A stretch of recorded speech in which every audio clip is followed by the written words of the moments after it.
Uma boa noite. Que a paz do Mestre Jesus permaneça entre nós. Estamos aqui de volta, nessa casa abençoada. E, da mesma forma, eu é que agradeço de estar aqui, agradeço o carinho de vocês. Sempre me recebem com esse carinho. E, até da última vez que eu estive aqui, eu estava saindo de uma segunda cirurgia, então estava com a voz ainda um pouquinho ruim, um pouquinho de dificuldade de respiração, mas hoje a gente está aqui de volta. Não está 100%, mas já está 92%. Então está indo bem. Agora fiquem tranquilos que eu não vou cantar, mesmo a minha voz estando já melhor. Podem ficar tranquilos. Se bem que essa conversa que a gente vai ter aqui hoje, ela poderia ser até cantada mesmo, porque é de uma beleza, é de uma sabedoria, é de um esclarecimento fabuloso. E não poderia ser diferente, porque vem do nosso Mestre Jesus, esse ensinamento. Que o título é: Ninguém poderá ver o reino de Deus se não nascer de novo. Ele está na Bíblia, está nas traduções com algumas diferençazinhas de palavras, de verbos, de advérbios até, por uma questão de tradução, mas o sentido ele é o mesmo em todas essas traduções, em todos esses livros. E ele está no Evangelho segundo o Espiritismo, no capítulo 4, de 1 a 26, com esse título: Ninguém poderá ver o reino de Deus se não nascer de novo, que se refere a uma passagem de João, no capítulo 3, versículos de 1 a 21. E no Evangelho segundo o Espiritismo, a gente vai abordar aqui dos versículos 1 ao 12, né, pela tradução de Guilherme Ribeiro, é que a gente vai fazer aqui esse estudo. E é um estudo que fala para a gente com muita certeza, com muita clareza, deixa assim de uma maneira inquestionável um dos pilares da nossa doutrina espírita, que é a reencarnação. Jesus aqui apresenta a Nicodemos uma demonstração que é muito clara com relação a isso. Ele deixa aqui muito claro que a gente não pode abrir mão desse princípio de ter certeza da reencarnação.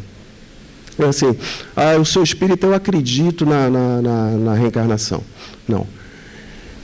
Acreditar é assim, poxa, eu acredito que amanhã vai chover, eu acredito que amanhã vai fazer frio. Quer dizer, eu acredito, pode ser que faça, pode ser que não faça, pode ser que chova, que não. A gente tem que ter certeza absoluta da encarnação. A gente não tem que acreditar. A gente tem que ter certeza absoluta. E Jesus deixa para a gente muito claro nessa passagem. Então, vamos lá à passagem. Vou dar uma lida aqui na passagem e a gente vai comentando. Ora, entre os fariseus, havia um homem chamado Nicodemos, senador dos judeus. Nicodemos não era apenas um fariseu.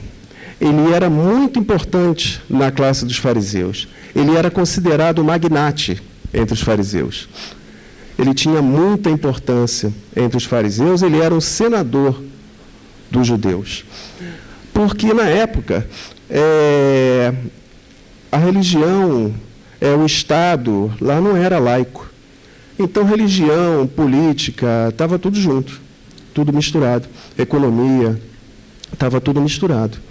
E Nicodemos fazia parte do Sinédrio, ele era um homem importantíssimo no Sinédrio. Então, a gente não está lidando aqui com uma pessoa ignorante. A gente não está lidando aqui com um gentio. A gente está lidando com uma pessoa que tem conhecimento. Ele era um senador dos judeus. Ele era um fariseu, um homem estudado, que veio à noite ter com Jesus e lhe disse: Mestre, sabemos que vieste da parte de Deus para nos instruir como um doutor, porquanto ninguém poderia fazer os milagres que fazes se Deus não estivesse com ele. Cabe aqui alguns comentários também. Que veio à noite ter com Jesus.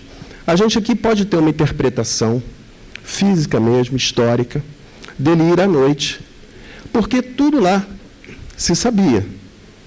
Tudo lá, principalmente os fariseus, eles eram muito visados, as pessoas tinham...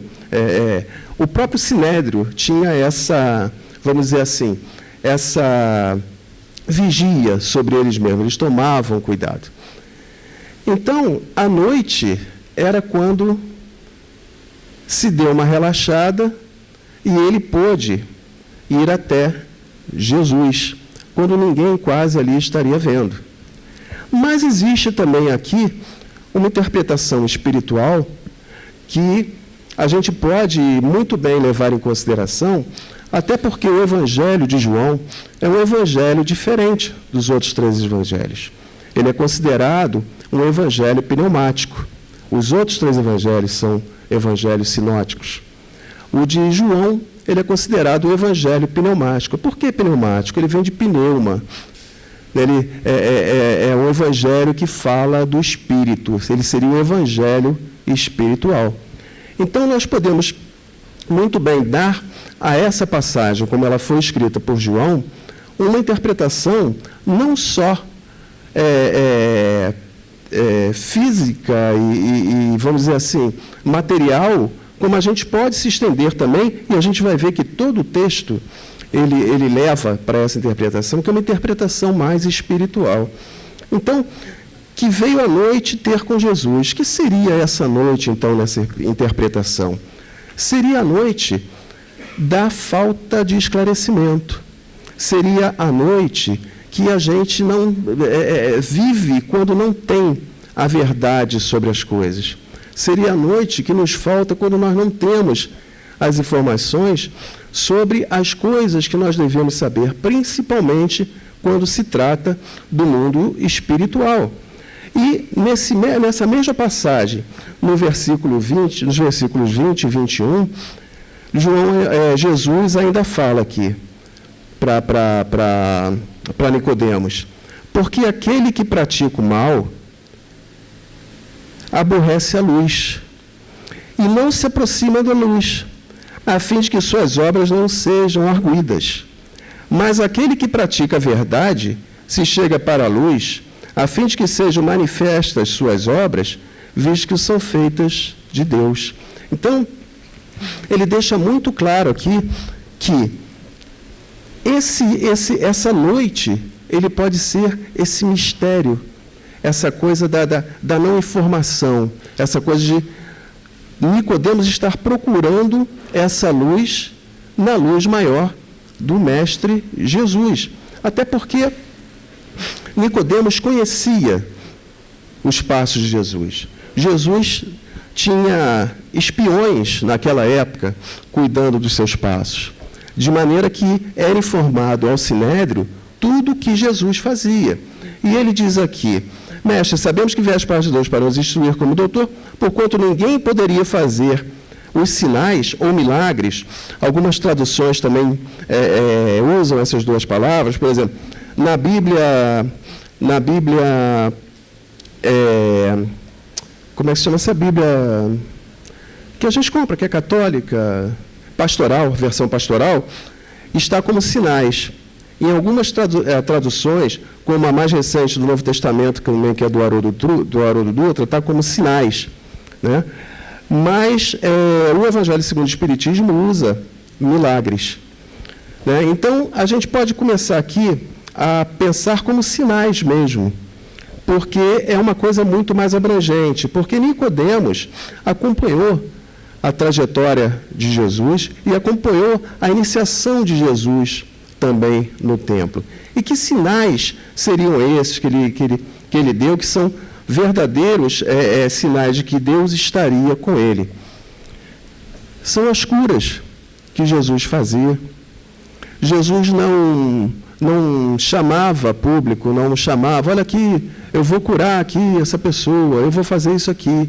Não, ele simplesmente agia. E Jesus também, quando começou E como ele sempre fez, ele nunca negou a sua proximidade com a sua religião.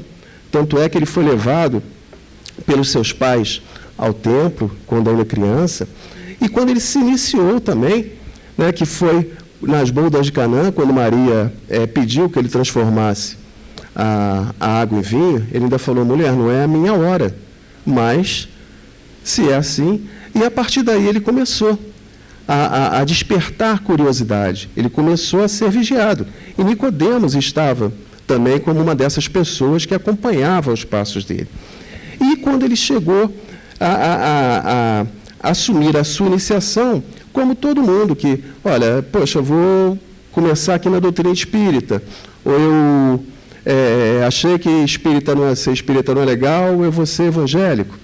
Eu achei que ser evangélico não é legal, eu vou ser católico. É normal que a gente procure um templo, né? E Jesus fez isso. Ele foi procurar o templo. E o templo, isso só naquela época, né, graças a Deus hoje não tem mais isso, estava cheio de vendilhões.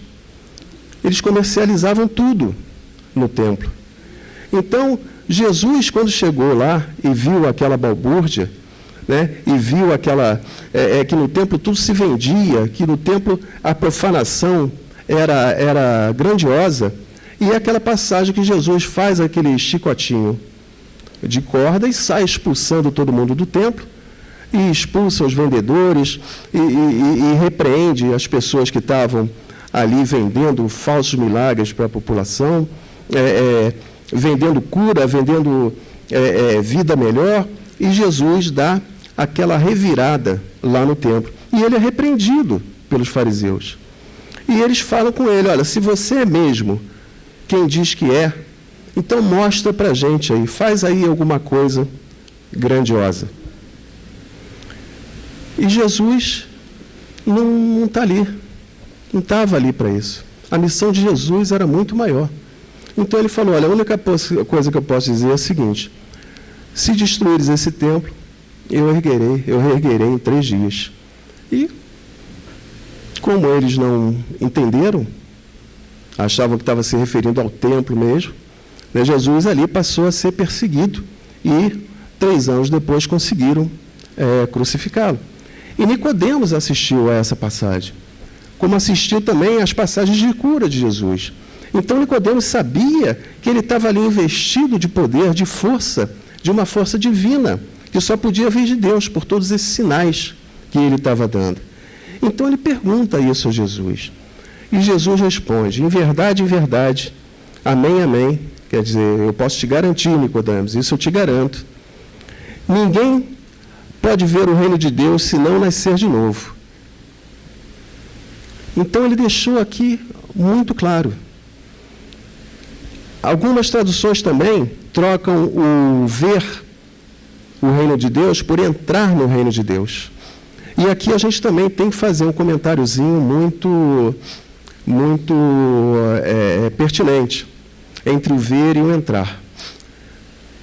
O ver, ele deixa a gente, porque assim, as traduções do hebraico para o grego, elas vão variando, e para o português, e para o italiano, e a coisa fica... O importante é a gente não perder o sentido aqui da coisa.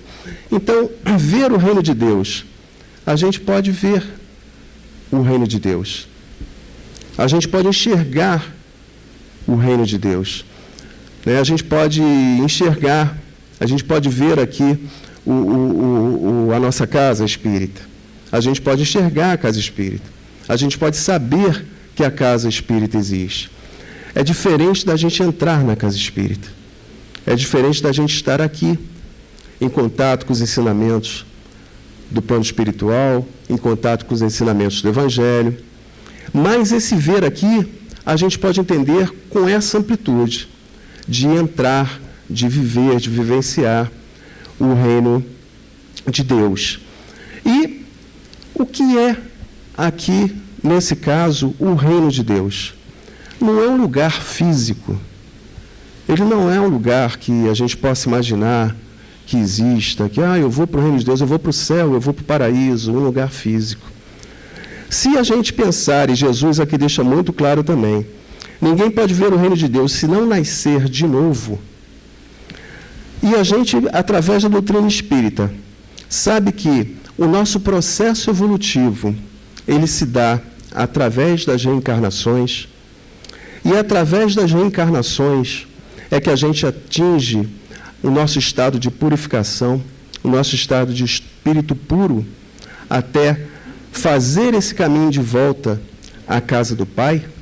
Esse reino de Deus, levando em consideração que nós temos essa imanência divina e que Jesus ensinou para a gente que nós éramos feitos de amor porque éramos feitos à imagem e semelhança de Deus, esse reino de Deus a gente pode ter como um reino que existe dentro de nós, um reino de felicidade, de paz, que nós ainda não temos, não podemos ver, não podemos alcançar, porque ainda estamos na nossa caminhada evolutiva, estamos ainda no mundo de expiação e prova, estamos ainda com esse nosso conteúdo de amor descomposto por conta das nossas imperfeições, e que nós estamos caminhando para que essas imperfeições sejam corrigidas através dessas diversas encarnações.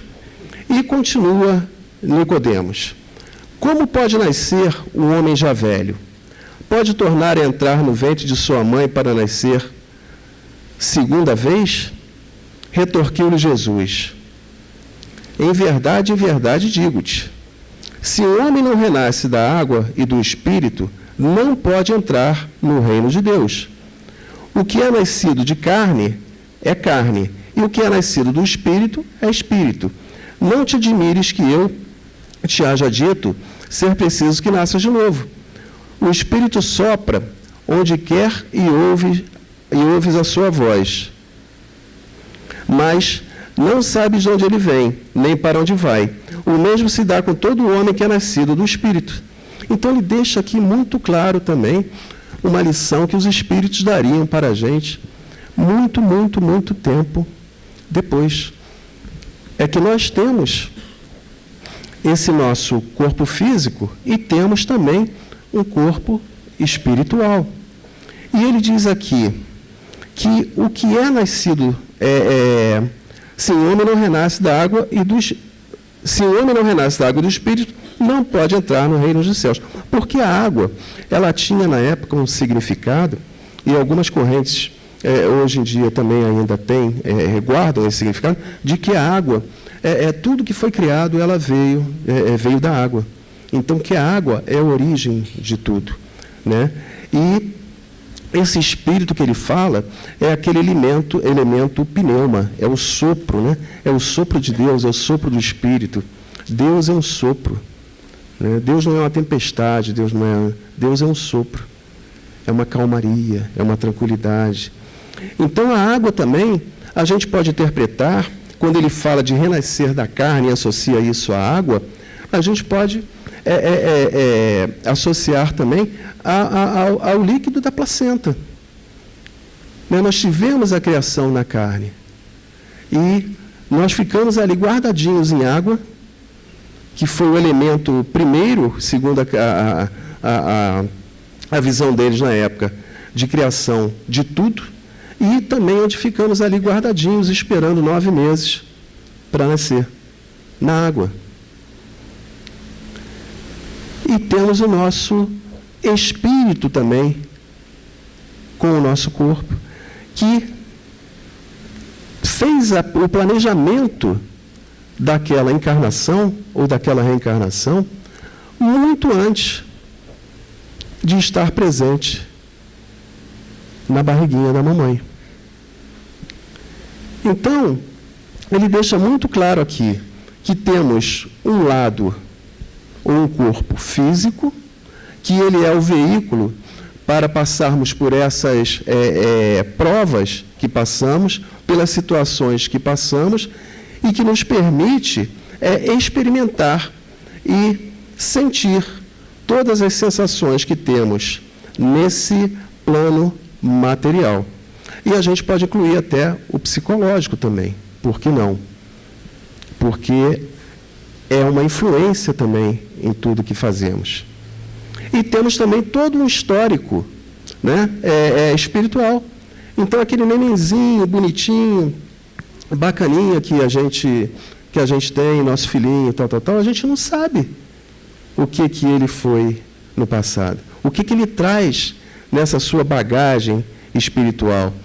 Né? Porque, espiritualmente, não é a primeira vez que ele está nascendo. Ele está renascendo ali. Então, aquele nenenzinho bonitinho, foi até muito engraçado. Essa quinta-feira a gente estava, lá no Regeneração, a gente estava comentando isso com um colega, né, e falando, porque esse nenenzinho bonitinho e tal, aí você pega assim, nenenzinho, ele morde teu dedinho, aí você fica, que gracinha e tal, aí você depois vai fazer uma brincadeira que ele estava falando, né? Ele vai fazer uma terapia de vidas passadas, ele sabe que ele foi canibal, então ele está ali querendo começar o canibalismo mordendo o teu dedinho também, né? Mas, assim, e isso é super... esse esquecimento que a gente tem das nossas vidas passadas é para o nosso bem. Né? E esse renascimento, ele fala aqui falando da reencarnação e do espírito, muitas vezes a gente fala assim, a pena de morte é a solução. Né? A pena de morte é a solução, porque esse cara não tem jeito, esse cara já fez de tudo, ele é violento, ele é isso, é isso, é isso. E a gente esquece que a pena de morte só vai matar o corpo físico. Imagina esse espírito atormentado, livre do corpo físico.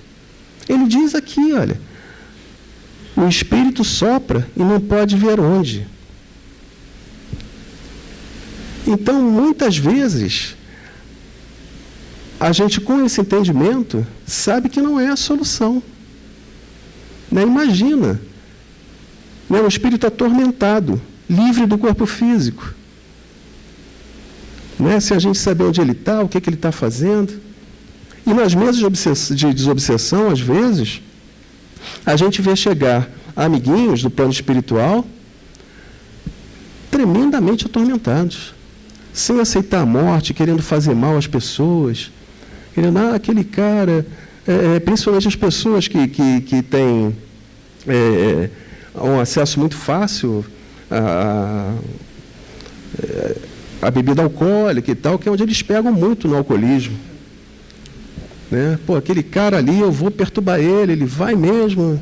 Né? E muitas pessoas se entregam. Quando a gente vai fazer algum trabalho com relação a isso, a drogas, né, a drogas pesadas, ao alcoolismo, a gente vê que, além realmente desse transtorno físico que realmente existe, que tem que procurar um médico, tem que procurar um psiquiatra, tem que procurar um médico mesmo, tem que procurar apoio, né, nos grupos de apoio, Alcoólicos Anônimos, Narcóticos Anônimos, tem que procurar, mas a gente vê que ele não está sozinho.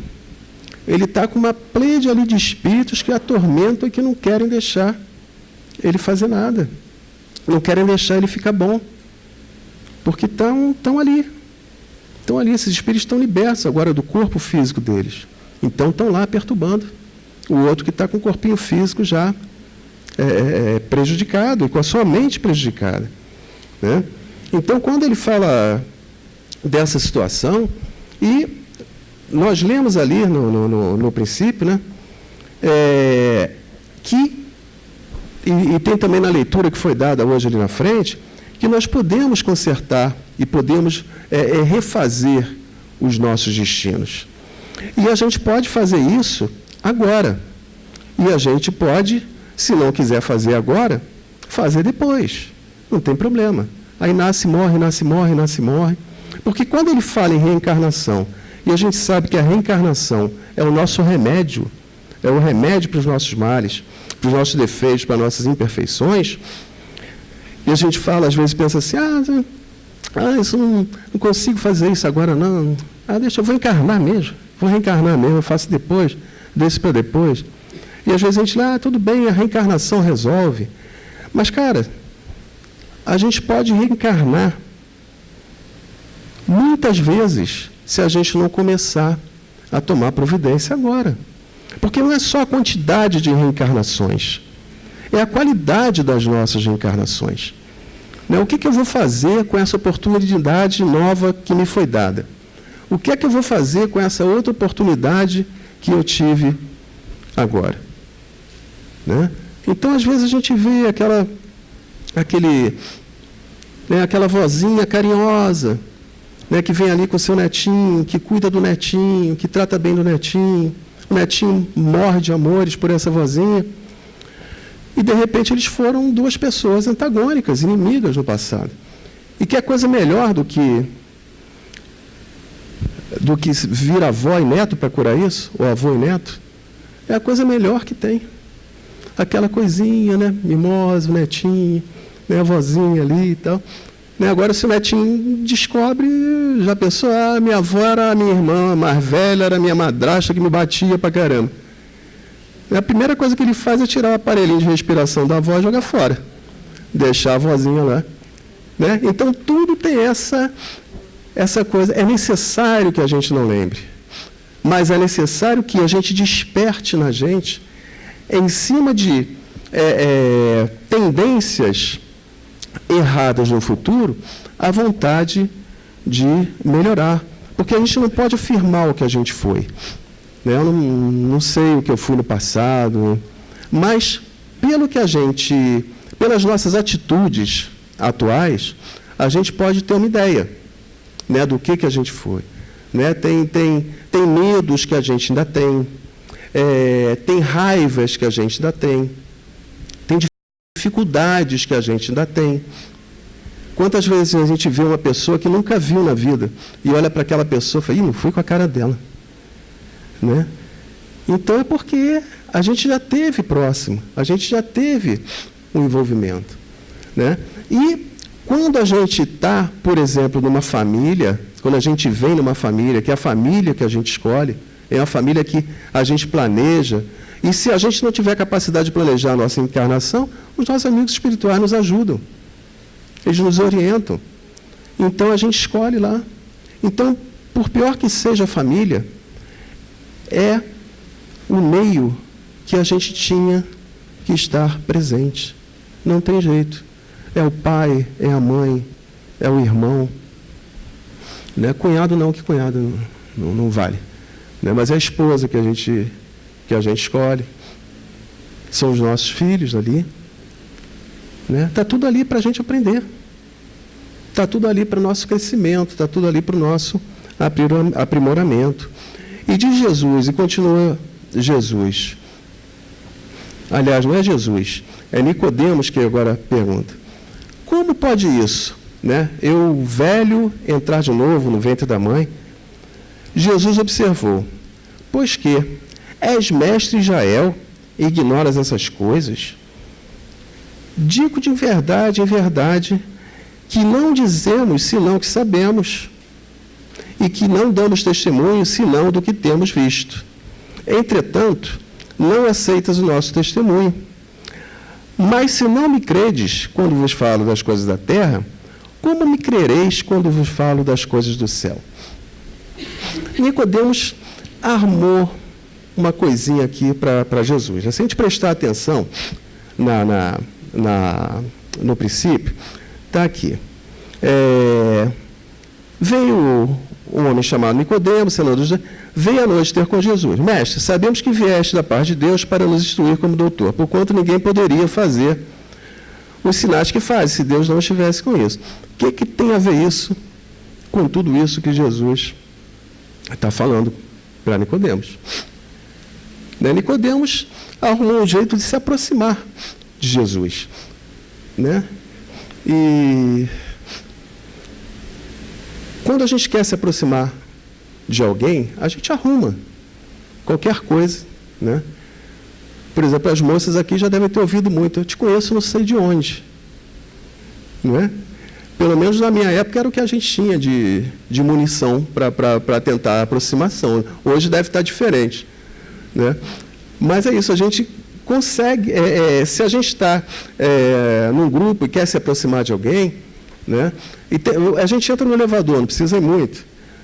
O que se ouve mais no elevador é a conversa sobre o tempo. Né? Acho que nem no serviço de meteorologia se fala tanto no tempo quanto no elevador. Poxa, que calor, está chovendo, que frio. Né? É para quebrar aquele gelo, para a gente se aproximar das pessoas, né? Para entrar na conversa, entrar no papo. E daí, de repente, surge até uma amizade legal, né? De pessoas que...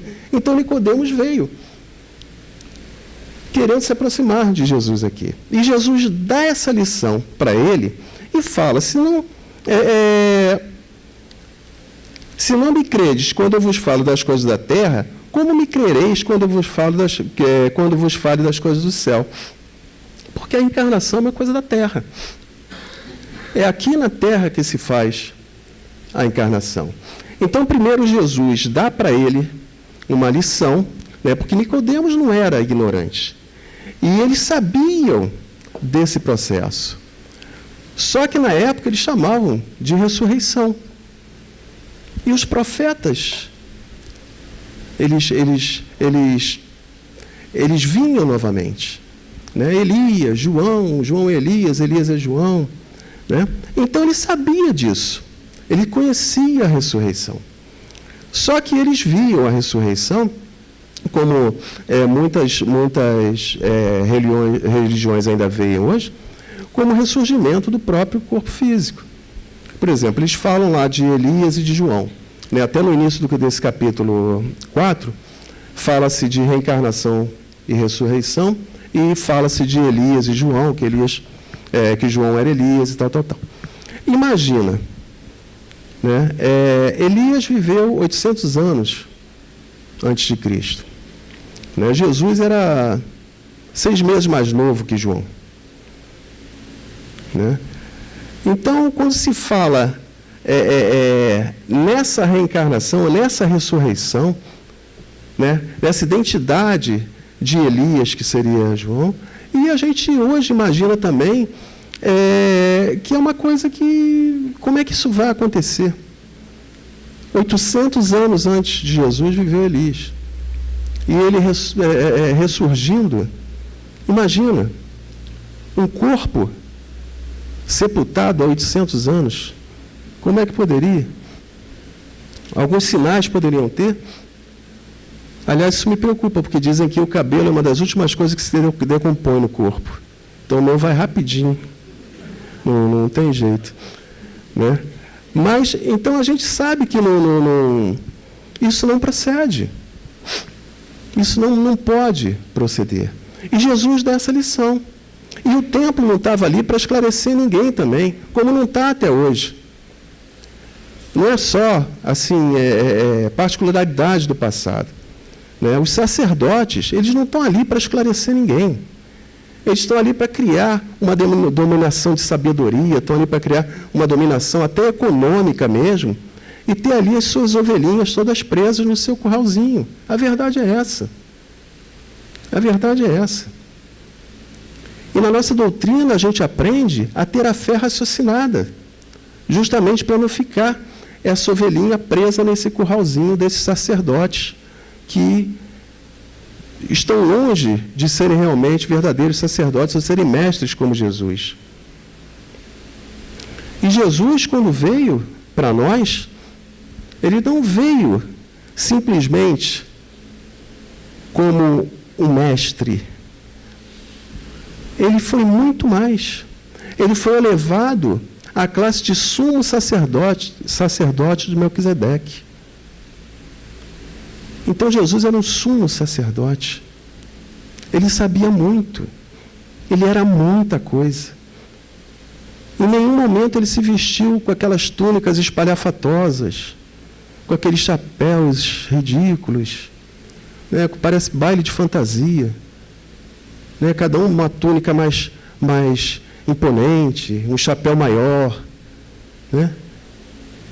Jesus não tinha nada disso. Ele trouxe para a gente a riqueza do ensinamento. Ele trouxe para a gente a riqueza do ensinamento. Ele vestia sandálias. E era assim que ele ensinava. E ele deixa muito claro para Nicodemos essa história. Imagina, né, quantos espíritos estão aí, já partiram, né, já não estão mais no corpo físico. Imagina trocar trombetas do juízo final, né? Haja cemitério. Todo mundo levantando, parece aquele thriller do Michael Jackson, aquele pessoal todo esfarrapado, todo arrebentado ali. Isso não tem cabimento. Hoje em dia, cientificamente, é ridículo se falar nesse tipo de coisa. E Jesus, naquela época, falou para Nicodemos. Então, Nicodemos, não vem com conversa fiada, não. Que eu estou aqui, olha, falando para você uma coisa que tu devias saber, porque és sacerdote, conheces o mecanismo, e tu vem com essa conversinha fiada, querendo fazer fofoquinha como é o reino de Deus. Né? Então, se você não entende quando eu falo das coisas da terra, por exemplo, quando eu falo de reencarnação, da necessidade da reencarnação, como é que eu vou te falar do reino de Deus? Não sabe nem o que é o reino de Deus. Você pensa que o reino de Deus é um local.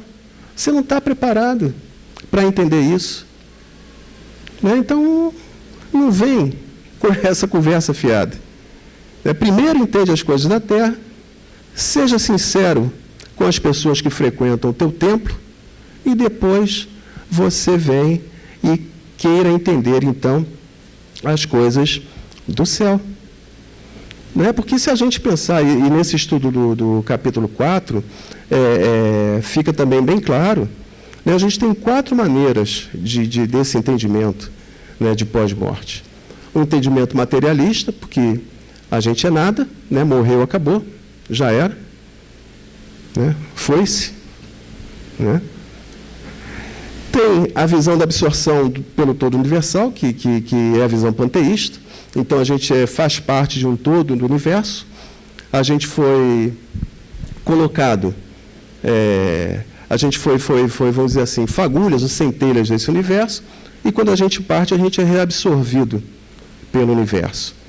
A gente tem a visão que trata pela individualidade, mas por uma destinação prefixada, até pelo próprio entendimento da religião, né, que é uma coisa também difícil para a gente de entender, né, que ou você passa a sua vida bem e vai para o céu, e vive eternamente para o céu, ou você pisa na bola e vai para o inferno, você passa a vida eternamente no inferno.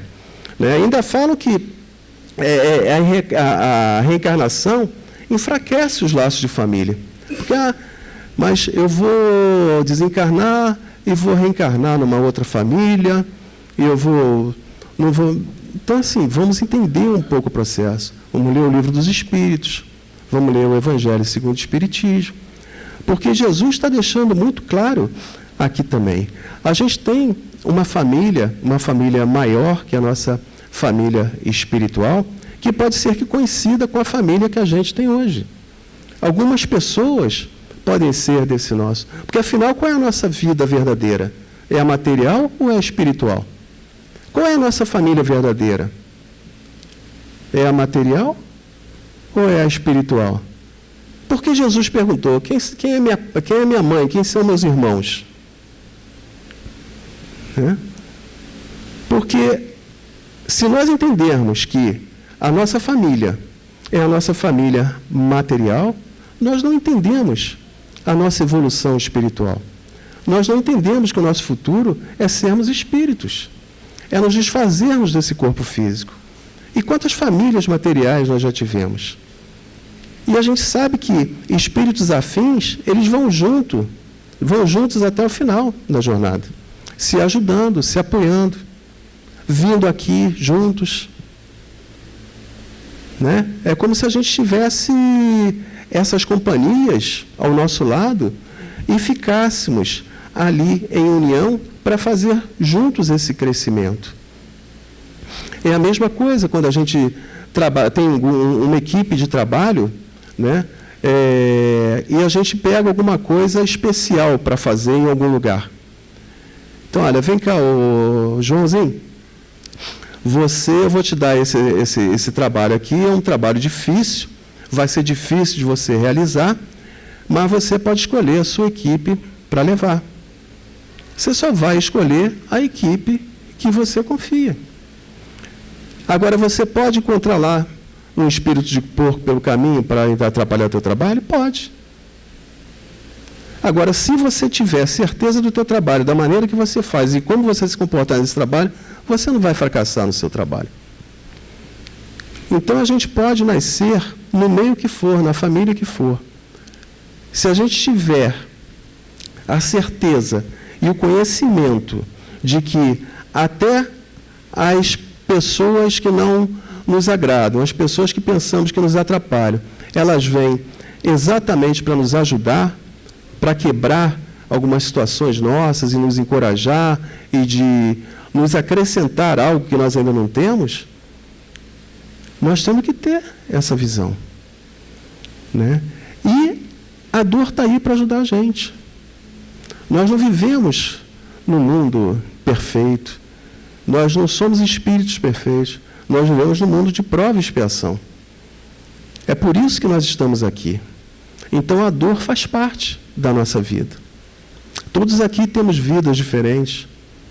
Uns podem ter uma vida mais tranquila, outras pessoas pode ser que venham sofrendo desde a juventude ou desde a infância.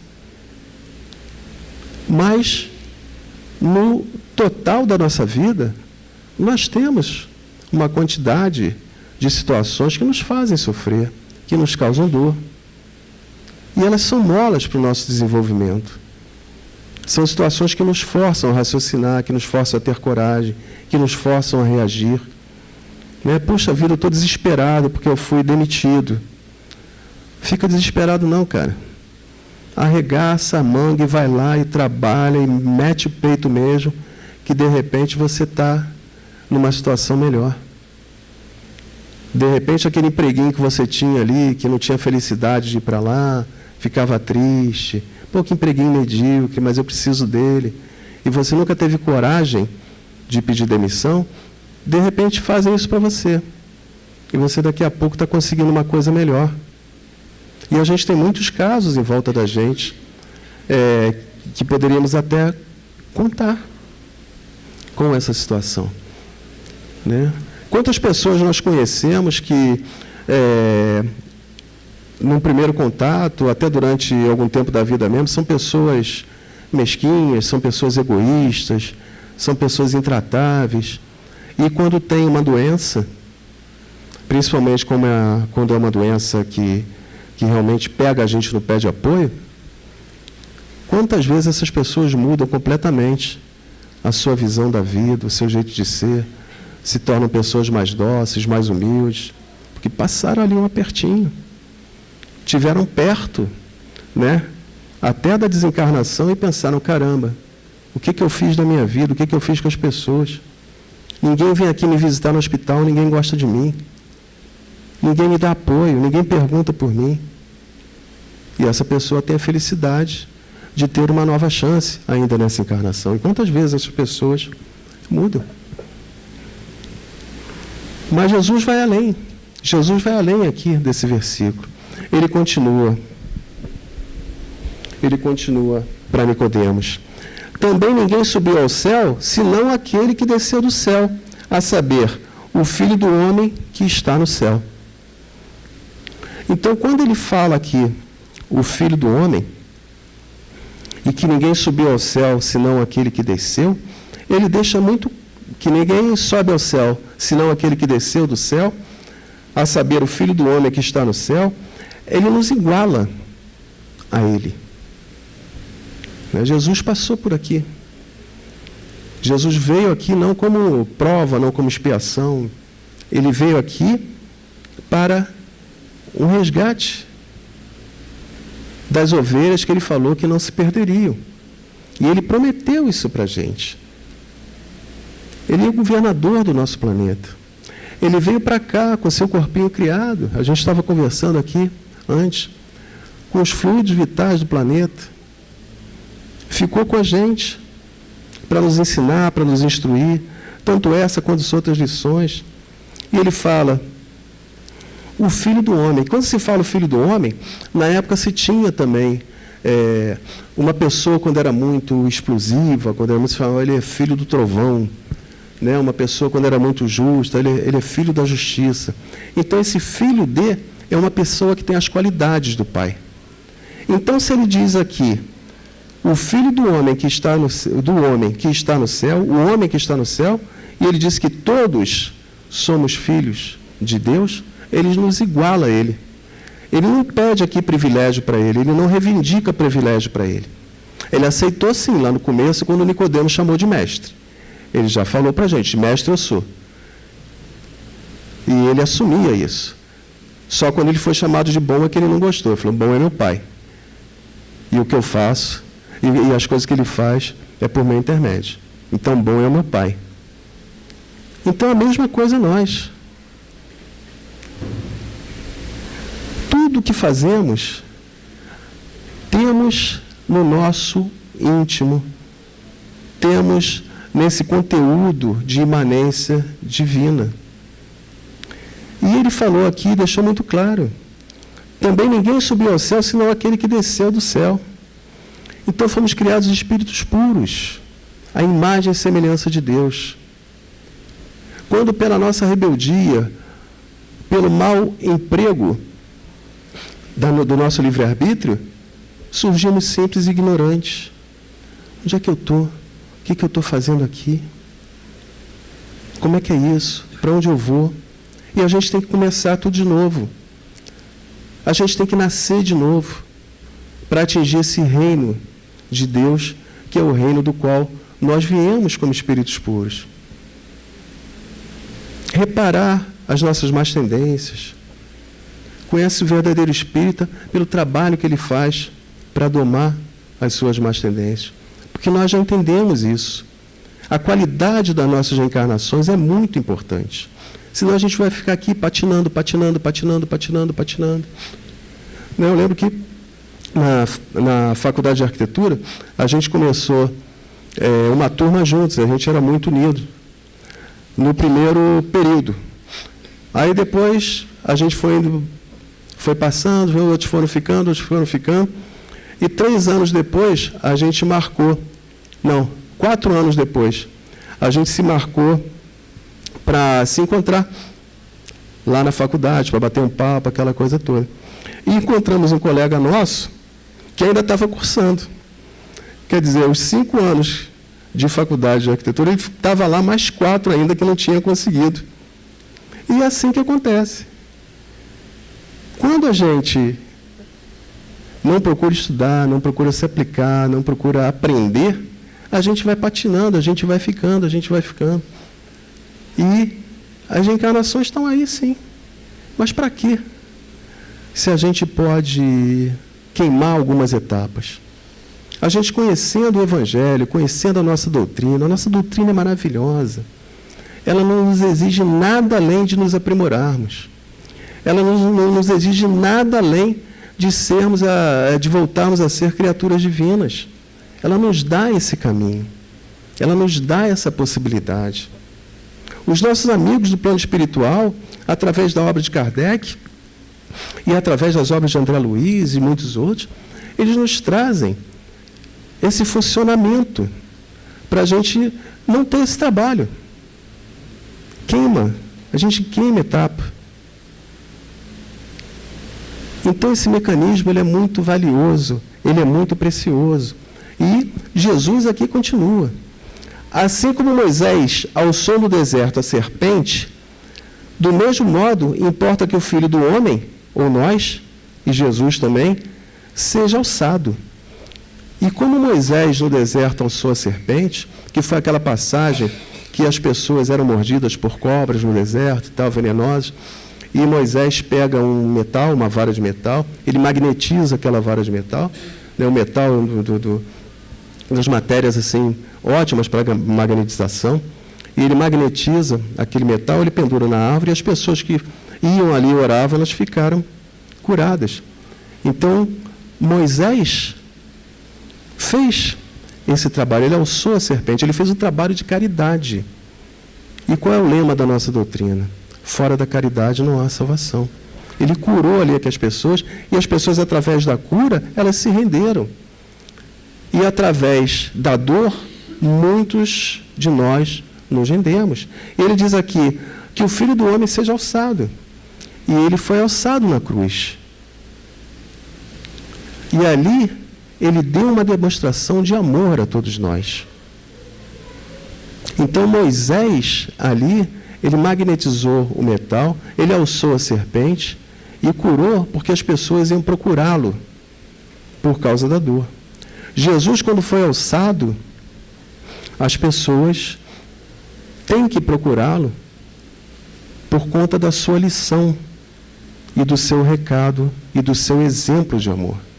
Então a gente não precisa ter dor, a gente não precisa sofrer para entender isso. E a gente tem exemplos também. Bezerra de Menezes. A gente há pouco tempo teve o aniversário de Bezerra de Menezes, né, que é tido como o apóstolo do Espiritismo no Brasil, que também foi alçado e também trabalhou trazendo a cura para as pessoas, a cura física e a cura espiritual, através da divulgação, da propagação e da certificação no nosso país do Espiritismo. E todos nós podemos fazer esse tipo de trabalho, por menor que seja. A gente pode trabalhar na nossa casa espírita, a gente pode trabalhar, serviço voluntário é o que não falta, em hospitais, em casas geriátricas, né? A gente contar a história para uma criança que está sozinha, numa enfermaria de hospital. É uma caridade imensa. A gente conversar com um idoso, que às vezes a família abandona nas casas geriátricas ou abandona pelas ruas. As coisas mínimas que a gente pode pensar em fazer, a gente não deve esperar. Trazer 1 quilo de macarrão aqui para a cesta básica. Ah, não vou levar 1 quilo de macarrão, meio quilo de macarrão, não vai adiantar nada, vou esperar para quando tiver uma coisinha maior eu puder levar. Não espera, não. Né? Como diz uma grande amiga, uma mãe que tem os filhos com fome sabe o que é meio quilo de macarrão e uma lata de salsicha. Né? Uma pessoa que está carente de carinho, de apoio, amanhã a gente pode não estar ali para consolá-la. Vamos fazer agora. Essa minha dor, essa minha coisa que eu me acho incapaz, essa falta de piedade que eu tenho para comigo, que não me deixa fazer nada, vamos acabar com isso. Somos centelhas divinas, podemos tudo. Então, nessa lição, para a gente fechar, que Jesus dá a Nicodemos, nós podemos atualizá-la para os nossos dias. Nascer de novo a cada dia, nascer de novo a cada momento, nascer de novo cada vez que nós abrimos os olhos de manhã e sabemos que temos 24 horas pela frente para fazer um dia diferente. Temos 365 dias no ano, se quisermos com um pouquinho mais de calma. Agora, não podemos deixar de fazer. E sabemos que se não nascermos de novo, se o homem velho não for abandonado, se não nascer em nós o homem novo, esse reino de Deus em nós ficará muito difícil da gente encontrar. Muito obrigado, muita paz.